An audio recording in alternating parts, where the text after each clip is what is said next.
시청자 여러분 안녕하세요. 오늘의 코인 앵커 이지영입니다. 오늘도 여러분들에게 다양한 암호화폐 이야기들과 함께요. 글로벌 외신 뉴스들 전달해 드리도록 하겠습니다. 정거래 뉴욕 증시 일제히 상승 마감했습니다. 보다 자세한 사항 지표로 살펴보겠습니다. 다우존스 같은 경우에는 1.3% 상승을 했고요. 나스닥 지수 역시도 1.08% 상승했습니다. 그리고 저희가요 2분기 GDP를 주목해보자라고 이야기를 했는데요. 미국의 2분기 GDP 성장률이 또 한 번 마이너스를 기록했음에도 불구하고요. 시장의 투심이 살아난 모습이었습니다. 역시나 2년물 국채금리도요 3% 넘는 하락세를 보였고요. 시장의 전반적인 투자 심리가 살아난 모습이었습니다. 네, 이제 암호화폐 시가총액별로 한번 살펴보도록 하겠습니다. 먼저 비트코인 시세부터 살펴보시죠. 네, 비트코인 현재는 23,000달러 선에서 잘 지지되고 있는 모습입니다. 이러한 상승세 계속해서 이어가 주기를 기대해 보도록 하겠고요. 이더리움도 오랜만에 1,700달러 선을 올라왔습니다. 1,701달러에서 현재 거래되고 있는 모습이고요. 이어서 에이다코인도 보겠습니다. 에이다코인 24시간 기준으로는 마이너스 0.8%가량의 약보합 하락 중이고요. 솔라나 역시도 마이너스 0.7% 약보합 하락 중입니다. 24시간 기준으로 전반적인 암호화폐 시장들 긍정적인 흐름 이어가고 있습니다. 1조 달러의 시가총액도 잘 유지되고 있는 모습입니다. 자, 이어서 오늘의 이슈도 살펴보겠습니다. 오늘 첫 번째 이슈부터 살펴보시죠. 네, 오늘 첫 번째 이슈입니다. 미국 CFTC, SEC 암호화폐 증권 분류의 반박, 그중 일부는 상품. 네, 최근 SEC가요 코인베이스에 상장된 9종의 암호화폐가 증권이라고 주장한 가운데 이 CFTC 내부에서는 이 중 일부는 상품에 해당한다라는 주장이 나왔습니다. 네, 한 소식통은요 일부 CFTC 위원들은 이번 SEC 사건이 파생상품 규제 담당 기관이 이 디지털 자산을 추적하는데 허가가 필요하다는 선례를 남길 수 있다라는 우려감을 표했습니다. 이게 어떤 이야기냐면요. 사실 현행법상 이 상품을 기반으로 한 파생상품 시장 감독은 CFTC의 관할입니다. 하지만 이런 부분을 SEC가 침범했다라는 우려가 나오고 있는 건데요.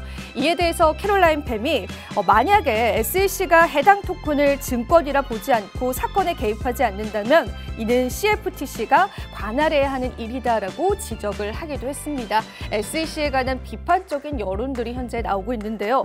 한편 이 앞서서 코인베이스 직원에 대한 내부 거래 혐의 조사 중에 이 9종의 암호화폐를 이번 내부 거래와 관련이 있는 것이다라고 SEC가 조사한 바가 있습니다. 그뿐만이 아니죠. 한편 코인데스크에 따르면요. 영국의 법률위원회가 이 암호화폐와 NFT를 새로운 유형의 재산으로 분류하는 게 어떨까라는 보고서를 제시하기도 했습니다. 이게 어떤 거냐면은 증권이나 상품이 아닌 또 다른 유형의 새로운 유형이 상생을 하는 건데요. 이 부분에 관해서 영국에서도 현재 검토 중이다라고 합니다. 최근 영국 의회에서는요. 스테이블 코인 결제 도입을 포함한 금융규제 완화법이 또 한 번 상정된 바가 있습니다. 네, SEC 그리고 CFTC뿐만 아니라 다양한 현재 나라에서 암호화폐와 NFT 관련한 법안을 현재 추진 중입니다. 그만큼 우리 시장이 커졌다는 걸 반증하는 것 같고요. 이와 관련한 추가적인 내용 보고되는 대로 저희가 브리핑 해드리도록 하겠습니다. 이렇게 해서 첫 번째 이슈 마셔보도록 하고요. 이제 두 번째 이슈 살펴보겠습니다. 오늘 두 번째 이슈입니다. 엑시 인피니티 해킹 직후 암호화폐 이체 수상한 움직임. 네, 블룸버그 통신에 따르면요. 엑시 인피니티 개발사 스카이마비스의 CEO인 쭝우맨이요. 지난 3월 로닌 브릿지 해킹 이후 약 300만 달러 상당의 암호화폐를 다른 월렛으로 이체한 것으로 알려져 있습니다. 사실 앞서서 엑시 인피니티는요. 해킹을 당한 이후에 주가가 폭락하기도 했었죠. 이에 따라서 좀 다양한 의견들이 지배적이었고요. 이 코인 자체를 우리가 신뢰할 수 있느냐에 관한 투자자들의 불안감도 상당히 커졌었습니다. 이러한 자금 이체 행위가 포착이 된 건데요. 이 부분에 관해서 CEO는요. 해킹 공격 이후에 회사 자금을 회수하기 위해서 이러한 조치를 취했다라고 했습니다. 했습니다. 해킹 사실이 대중에 알려짐에 따른 공매도를 방지하기 위해서 필요했던 행동이다라고 밝힌 건데요. 과연 이 회사를 위한 행동이었을지에 관해서는 조금 더 면밀한 분석이 필요한 것 같습니다. 무엇보다 우리 투자자분들이 다시는 이런 피해를 입지 않도록 회사 자체 내에서 좀 더 강력한 조치를 취해야 할 것으로 보입니다. 이렇게 해서 두 번째 이슈도 한번 맞춰보겠습니다. 네, 이제 세 번째 이슈도 한번 살펴보겠습니다. 오늘 세 번째 이슈입니다.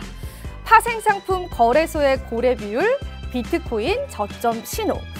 비트코인 저점 신호에 관한 온체인 지표가 또 한 번 포착이 됐습니다. 크립토컨트의 온체인 지표를 한번 가지고 와봤는데요. 파생 상품 내 거래소에서 고래 비율이 높아지면 높아질수록 비트코인이 저점이었다라는 과거의 데이터가 있습니다. 저와 함께 조금 더 면밀히 살펴보자면요. 이 파란색 선이 이 고래 비율이다라고 보시면 되고요. 하얀색 선이 비트코인 가격이다라고 보시면 됩니다. 그런데 밑에서 표기되어 있는 이렇게 고래 비율이 거래소 내에 증가하면 증가할수록 비트코인은 바닥 구간이었습니다. 그런데 최근에요, 이러한 거래소 내의 고래 비율이 정말 크게 상승을 했습니다. 바로 이 부분을 이야기하면서 현재의 시점이 비트코인의 바닥 부근이지 않을까라는 의견이 제기가 된 건데요. 이러한 데이터 분석은 과거에 그랬던 행적들이 있기 때문에 우리가 어느 정도는 좀 신뢰해 볼 수 있을 것 같고요. 앞으로의 시세들 어떻게 펼쳐질지에 관해서는 다양한 온체인 지표를 함께 분석해 보면 좋을 것 같습니다. 추가적인 온체인 지표 분석들 계속해서 여러분들에게 브리핑 해드리도록 하겠습니다. 네, 이렇게 해서 오늘 세 번째 이슈까지 맞춰봤습니다. 이어서 저는 잠시 후에 다시 돌아오도록 하겠습니다. 오늘의 코인 가자!